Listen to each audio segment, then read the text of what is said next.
તો પોરબંદરમાં 5 દિવસ બાદ પણ નથી ઓસર્યા વરસાદી પાણી। શહેરના બોખીરા વિસ્તારમાં રસ્તા પર નદી વહી રહી હોય તેવા દ્રશ્યો સર્જાયા છે। તંત્ર દ્વારા પાણીના નિકાલની કોઈ વ્યવસ્થા ન કરાયાનું સ્થાનિકો આરોપ કરી રહ્યા છે। રહીશોના ઘરમાં હજી પણ પાણીનો ભરાવો છે। તંત્રની બેદરકારી સામે સ્થાનિકોમાં રોષ જોવા મળી રહ્યો છે।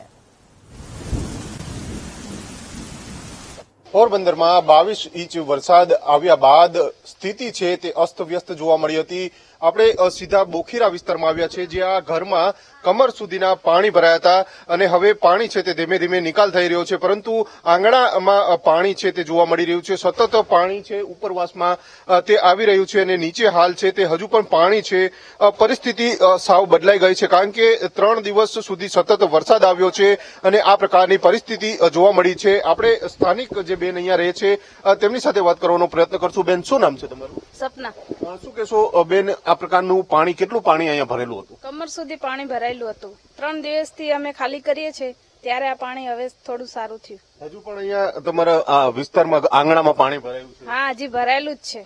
ક્યાંથી પાણી ક્યાંથી આવે છે? બારોબાર થી આવે છે, ઉપરથી પણ પડે છે। દર વખતે ચોમાસામાં આવું થાય છે? દર વખતે એવું થાય છે।